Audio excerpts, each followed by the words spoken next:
पापा मैं समय से खाना खा लूँगी। अरे पापा चिंता मत करो। नहीं, अभी तो बस हम दो लड़कियां हैं, एक और लड़की आने वाली है। मीनू अपने पापा से बात कर रही थी जब उसने रीमा को बाथरूम से निकलते देखा। अच्छा पापा मैं अभी रखती हूँ, रीमा और मैं अभी डिनर बनाएंगे। गुड नाइट पापा। बस कुछ ही दिन हुए हैं मीनू बेंगलोर आए हुए। कॉलेज खत्म होने के बाद उसने ITI सेक्टर में जॉब ले लिया। एक नए शहर में इंसान बहुत जल्दी अकेला पड़ जाता है, इसीलिए मीनू को जब इस गर्ल्स हॉस्टल के बारे में अपने ही ऑफिस कॉलिन रीमा से पता चला, वह भी वहाँ शिफ्ट हो गई। मकान मालिक ने यह घर वर्किंग वुमेन के लिए हॉस्टल जैसा बनाया था। पहले और दूसरे माले पर 4 लड़कियां रहती थीं और तीसरे माले पर रहती थी मीनू और रीमा। लेकिन उनके बाजू वाले कमरे में एक और नई लड़की आने वाली है। दिन भर ऑफिस का काम करके दोनों ही बहुत थक चुकी थी, इसीलिए वह गरम गरम फुलके वाली रोटी और चिकन बनाने में लग गई। मीनू और रीमा थोड़े से टाइम में ही बहुत अच्छे दोस्त बन गए। वह बातें कर रहे थे और बना रहे थे कि तभी अचानक मीनू ने गेट खुलने की आवाज़ सुनी। कोई सीढ़ियों से चलकर ऊपर आ रहा था।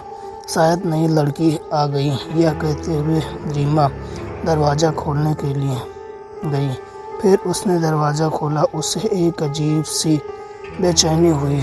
चलने की आवाज़ धीरे धीरे पास आ रही थी। रीमा के दिल की धड़कन तेज होती जा रही थी। आवाज़ पास आती गई और धड़कन बढ़ती गई। किचन में अकेले खड़ी होकर मीनू सोच रही थी कि रीमा को इतना टाइम क्यों लग रहा है। तभी उसने पीछे मुड़कर देखा, रीमा दरवाजे पर खड़ी थी और उस तीसरी लड़की का कोई नामो निशान नहीं था। गैस को धीमी करके मीनू भी रीमा के पास गई। क्या हुआ? मीनू ने पूछा। तूने भी पैर की आवाज़ सुनी ना? रीमा ने कहा। हाँ सुनी तो थी, फिर कोई भी तक यहाँ तक आया क्यों नहीं? दोनों की आंखें अंधेरी सीढ़ी की तरफ अटकी रही। पैरों की आवाज़ अब बंद हो गई थी। चल नीचे चलकर देखते हैं, मीनू ने कहा। दोनों लड़कियां सीढ़ी से थोड़ा नीचे उतरी और फिर ऊपर झांक कर देखा। एक लड़की दूसरे माले स्टेयरकेस पर खड़ी थी। ऊपर से देखने पर लड़के का चेहरा घुंघराले बाल से ढका हुआ था। सर नजर आ रहा है, लेकिन उसका चेहरा देख पाना मुश्किल है। उस लड़की के एक हाथ में सूटकेस और दूसरे हाथ में उसका फ़ोन था। वह फ़ोन पर अपनी माँ से बात कर रही थी। ध्यान से सुनने पर उसकी बातें सुनाई पड़ रही थी। माँ खा लूँगी, आप अपना ध्यान रखना, जल्दी मिलती हैं। रीमा और मीनू दोनों उसको ऊपर से चुपके देख रही थी और उसकी बातें सुन रही थी। तभी अचानक लड़की ने सर उठाकर ऊपर देखा, पर वह चीज़ इतनी जल्दी हुई कि मीनू और रीमा पकड़े गए।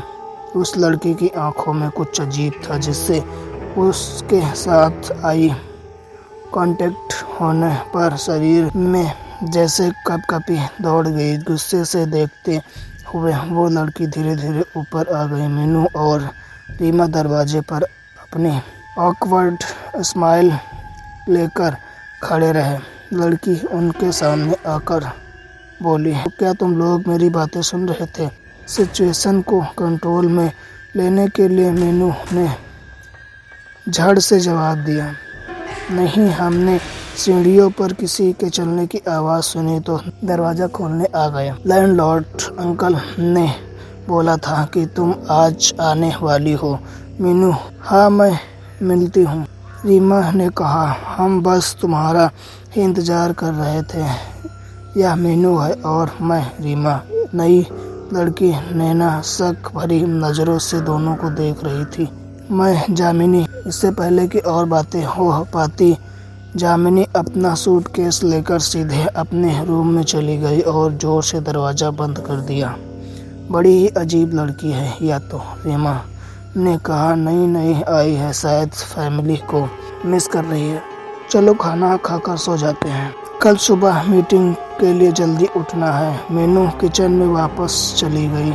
खाना खाकर दोनों लड़कियां गहरी नींद में सो रही थी। अचानक प्यास लगने पर मीनू जाग गई। पानी का जग मेज पर रखना भूल गई थी। रीमा गहरी नींद में उसी के बाजू में सो रही थी। कहीं उसकी नींद भी टूट ना जाए, यह सोचकर मीनू बिना लाइट ऑन किए किचन की तरफ चलने लगी। किचन के बाजू में ही जामिनी का कमरा था। उसका दरवाज़ा अब भी बंद था। किचन से पानी पीकर मीनू अपने रूम की तरफ लौट रही थी कि तभी उसे किसी के फुसफुसाकर बात करने की आवाज़ सुनाई दी। ध्यान से सुनने पर समझ आया कि आवाज़ जामिनी के कमरे से आ रही थी। मीनू ने मन ही मन सोचा, यह लड़की इतनी रात गई किससे बात कर रही है। एक अजीब सी बात मीनू के मन में जागी।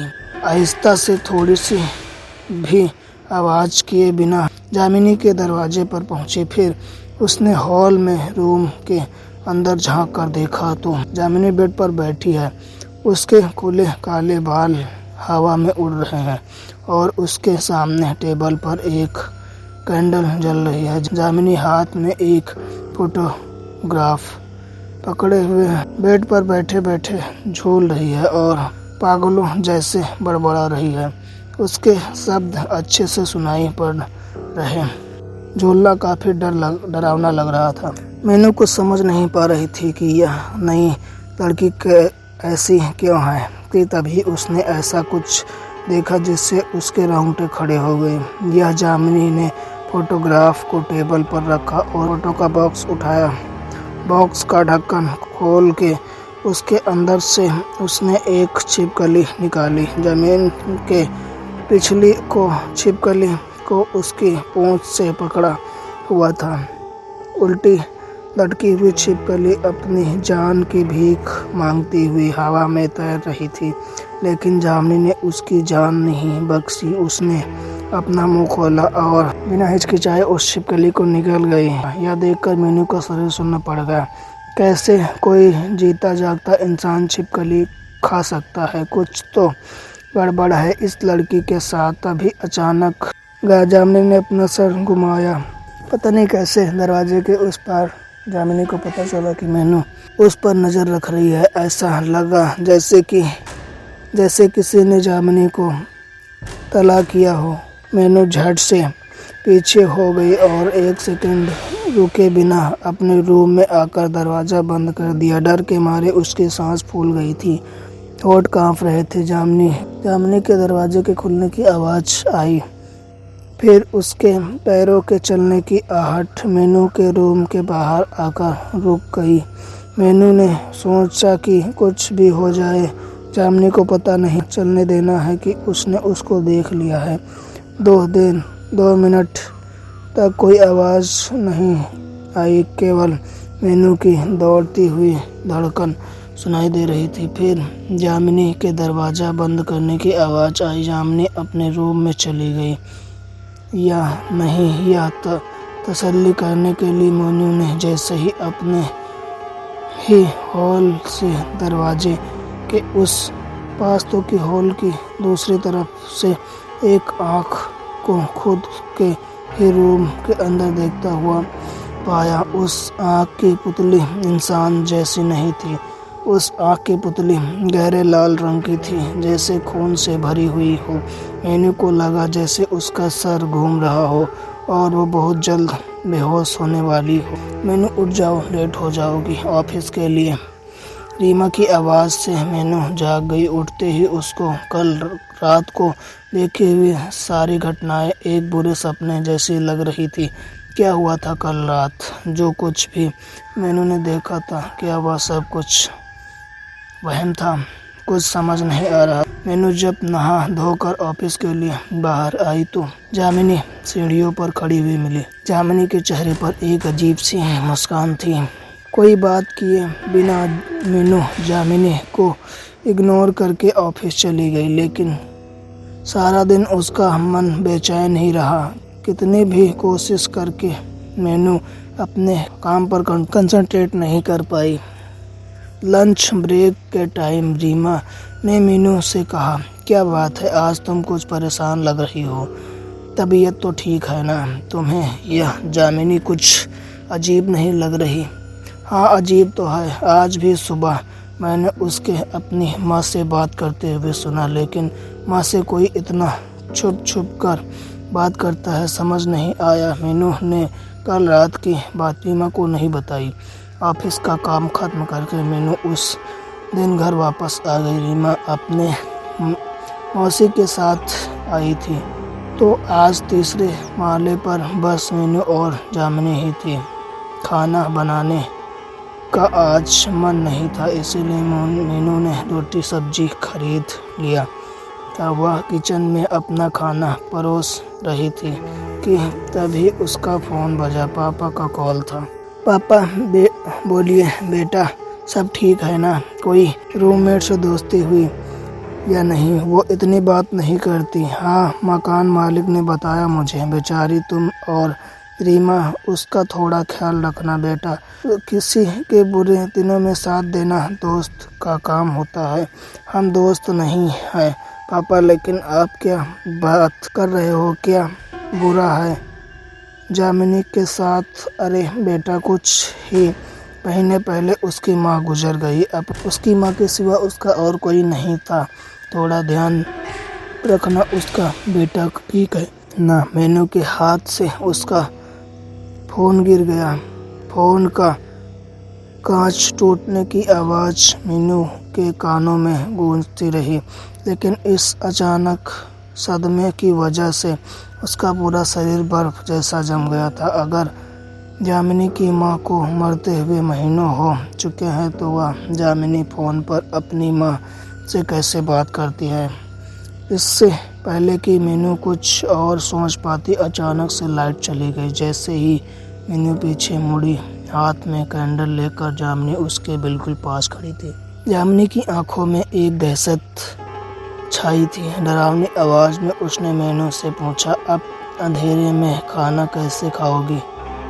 मीनू जामिनी को खिलखिला कर हंसते हुए देखा। मीनू का गला सूख गया। कैंडल की रोशनी में जामिनी और भी भयानक लग रही थी। तुमने खाना खा लिया क्या? कांपती हुई आवाज़ के साथ मीनू ने पूछा। जामिनी फिर से हंस पड़ी। तुम्हें तो पता ही है मैं क्या खाती हूँ। मीनू के हाथ पैर सुन्न पड़ गए। फिर एक ऐसी घटना घटी जिसके लिए मीनू बिल्कुल तैयार नहीं थी। जामिनी पागलों जैसी हंसने लगी। उसका पूरा बदन हंसी से कांपने लगा। हंसते हंसते जामिनी की आंखें उसके सिर के अंदर की तरफ मुड़ने लगी, और उन्हीं आंखों के दूसरी तरफ उस रात को देखी हुई लाल पुतलियों वाली आंखें निकल कर आई। वह आंखें किसी इंसान की नहीं थी, वह आंखें थी शैतान की। डरते हुए मीनू ने चिल्लाकर कहा, जामिनी, यह तुम्हें क्या हो रहा है? जामिनी, लेकिन अब जामिनी का शरीर उसके बस में नहीं था। वह बिल्कुल बदल चुकी थी। उसके चेहरे से दरिंदगी टपक रही थी, जैसे वो बरसों से खून की प्यासी थी। धीरे धीरे जामिनी अपने सर को दाएं फिर बाएं हिलाने लगी। फिर बचपन में सुना था जामिनी।